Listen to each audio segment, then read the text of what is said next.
இன்னொரு விஷயம் என்னன்னா, இந்த கொலை எந்த அளவுக்கு நடந்திருக்குன்னு ரொம்ப கன்ஃபியூஷனாக இருக்குது. அந்த பங்களா சுற்றி காம்பவுண்டு போட்டிருக்கிறாங்க, சிசிடிவி கேமரா வச்சுருக்கிறாங்க.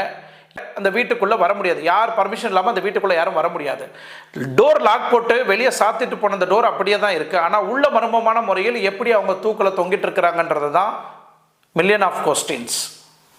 அவினாசி காவல் அதிகாரிகளும் பல்லடம் டிஎஸ்பி சுரேஷ் அவர்களும் எஸ்பி யாதவ் அவர்களும் உடனே அந்த சம்பவம் நடந்த இடத்துக்கு ஆய்வு செய்ய ஆரம்பிக்கிறாங்க. ஸோ இந்த 3 காவல் அதிகாரிகளும் அங்கே ஆய்வு செய்கிறாங்க. இந்த வீட்டில் நடந்திருக்கிறது கொலையா இல்லை தற்கொலையா அப்படின்னு ஆய்வு செய்யணும்னு உடனே அந்த பாடியை இறக்கி பல்லடத்தில் இருக்கக்கூடிய ஜிஹெச் ஹாஸ்பிட்டலுக்கு மருத்துவ பரிசோதனைக்காக அனுப்பிச்சிருக்கிறாங்க. இதுக்கப்புறம் அந்த மருத்துவ பரிசோதனை வந்த பிறகுதான் இது கொலையா இல்லை தற்கொலையா அப்படின்னு கண்டுபிடிக்கப்படும்.